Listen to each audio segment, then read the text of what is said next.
Naghahanap ba kayo ng murang shower set? So, tamang-tama. Ito yung nabili kong shower set sa Shopee. Dahil gusto ng kids ko na may shower daw pag naliligo sila. So, yan. Nabili ko lang sa murang halaga. 100 plus. So, yan. May 4-in-1 set na siya. Then, 3-in-1. Yung binili ko is 3-in-1. So, yan guys. Maganda siya gamitin dahil malakas yung tubig, yung pressure, tapos parang social siya. So, yan guys. Ang dali-dali lang yung setup guys. Ayan.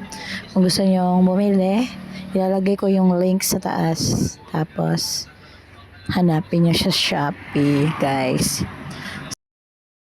Yan. Isa-try na natin kung paano gamitin. Ipupush mo lang yung yan o, sa kamay ko banda, ipupush mo para lumabas yung tubig, tsaka i-adjust mo dyan sa taas, yan o, i-adjust mo siya para iba-iba yung buhos ng tubig, yan, nasa sayo na yan kung anong pipiliin mo dyan. So yan, ano pang hinihintay nyo mga mare? So mag-order na rin kayo, magpabudol na rin kayo sa Shopee yan. Murang-mura lang. At magandang gamitin. So yan, thanks for watching. Bye!